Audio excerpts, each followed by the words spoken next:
Superman can solar flare now, which leaves him temporarily powerless. Can he still rise up to be the Man of Steel that we know without his powers?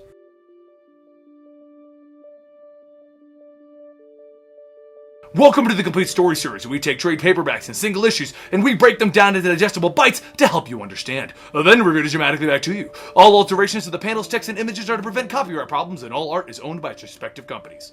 This story takes place in Superman 41 to 44, and it takes place right after the Superman story, Men of Tomorrow, where he met his friend that taught him the ability to solar flare by beating the crap out of him to the point where we had to solar flare.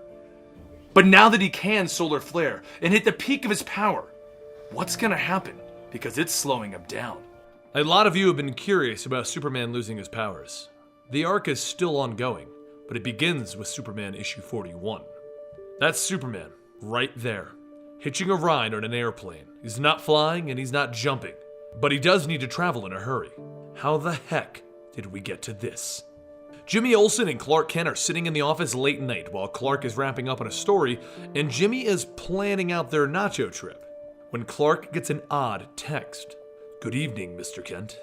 Confused, Clark replies, "Who is this?" The follow-up text simply says, "Turn on CNN." On the TV is a story about weapons being given out in Metropolis, high-tech weapons, and the next text tells Clark that if he follows the texter's directions, he'll have the story of the year. Jimmy and Clark break into a factory where they're making these high-tech weapons to sell to the local gangs of Metropolis, and while they think they're being sneaky, they get spotted pretty early on.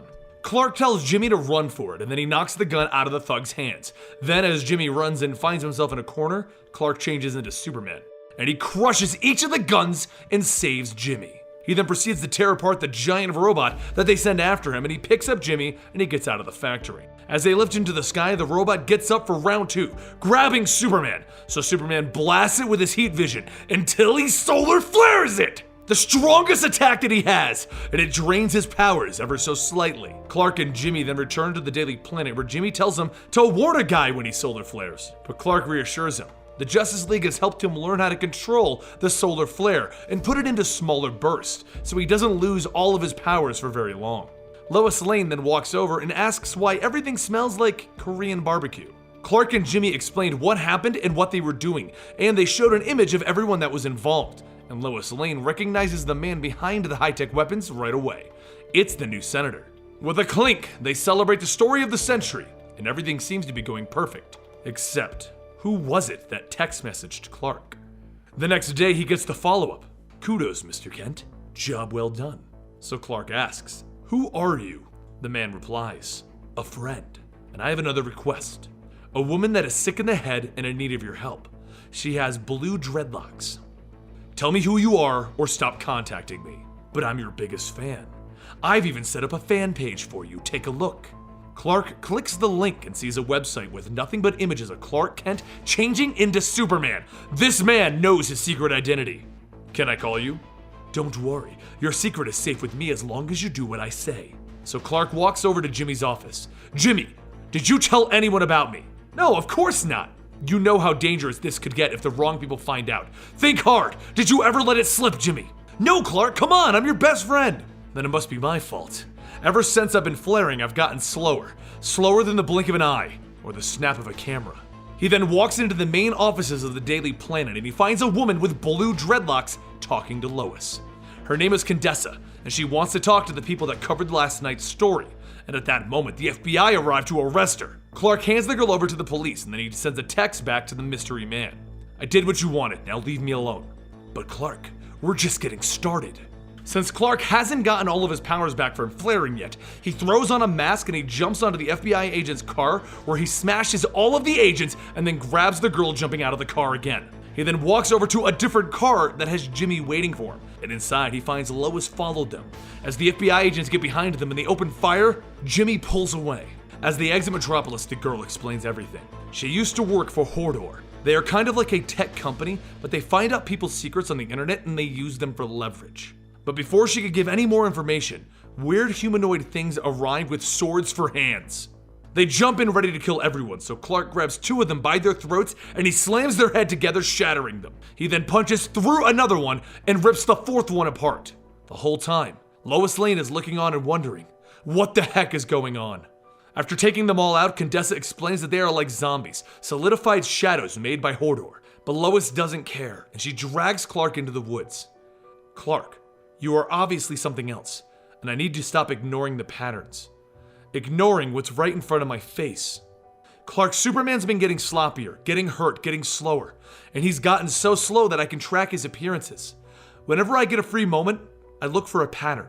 Maybe I didn't want to see it, but do you know what got me to stop ignoring the patterns? You. When you came in all bruised and beaten up, it was like you were trying to reenact my last set of data. She then begins to tear off Clark's coat and shirt. Then today you took those ninja guys and you tore them into smithereens. I know the truth, Clark, but I still need to know for sure. She then tears off his shirt and he removes his glasses. Oh God. Lois, let me explain. Explain what? How someone could be so honest and so good and so not?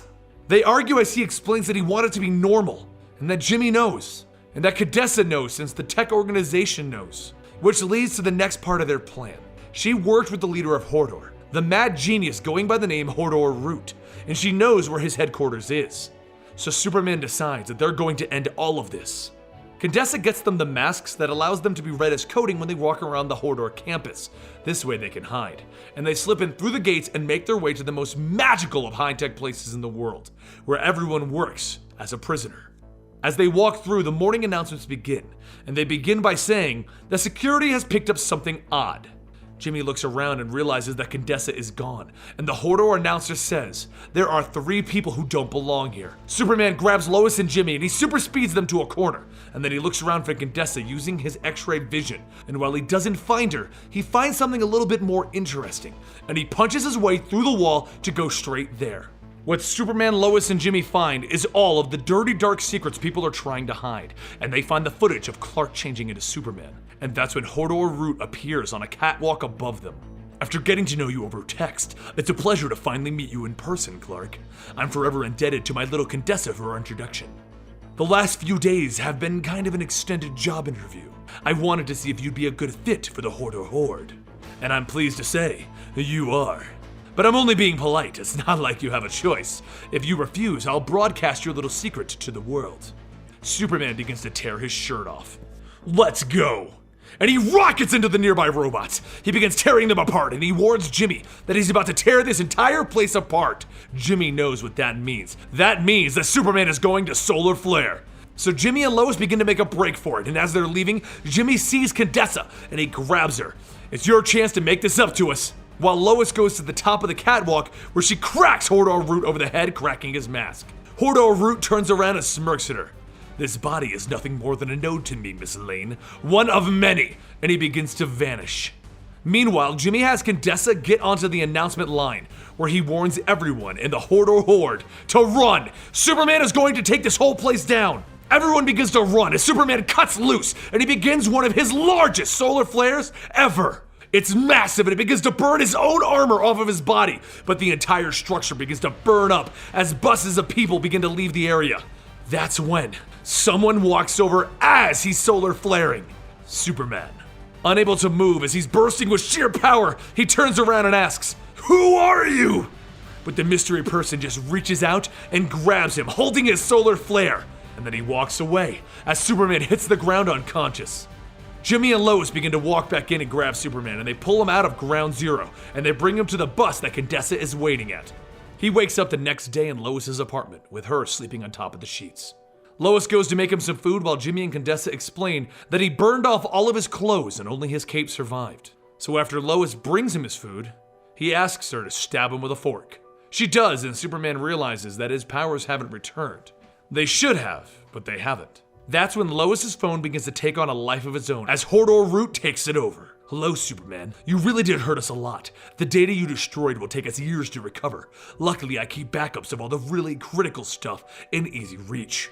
And with that, Hodor Root shows him an image of him changing from Clark to Superman. You are still my pawn, Superman, unless you want this information to be revealed. So Superman decides that he needs to play along until they can figure something out. And he takes Lois with him as they head to the location displayed on the phone. He lands up in the mountains where Hodor Root puts cuffs on him, and he's forced to follow along with Lois spying from the back. They carry him into a room where Hodor Root tells him that he'll need a solar flare for them. He has energy storage experts there, and they want Superman to use that solar flare for them. So, Superman tells him that he won't do it. This is enough. But Hodor reminds him, one word from him, and his identity will be revealed to the entire world.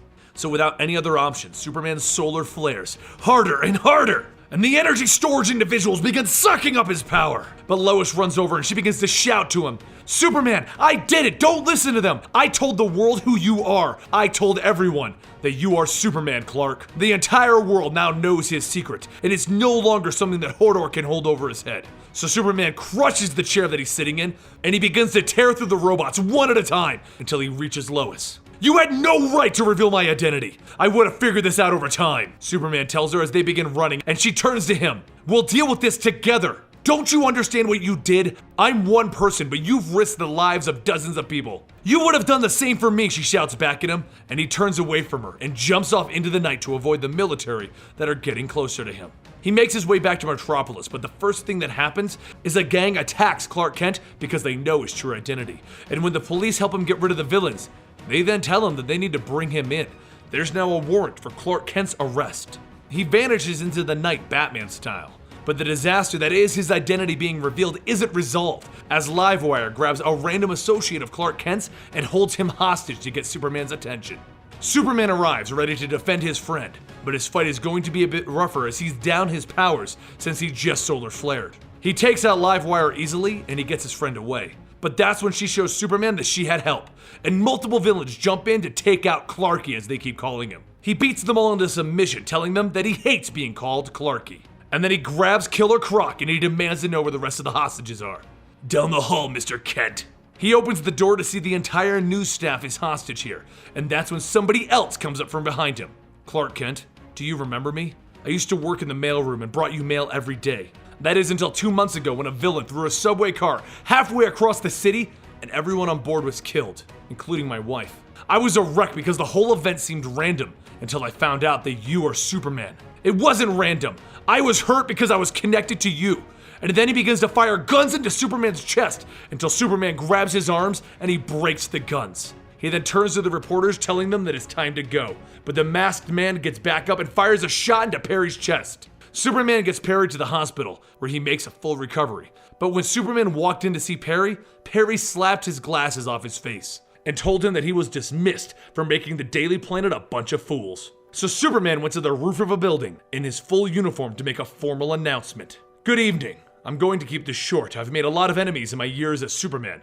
If you count yourself among them, this message is for you. You know more about me than I ever intended.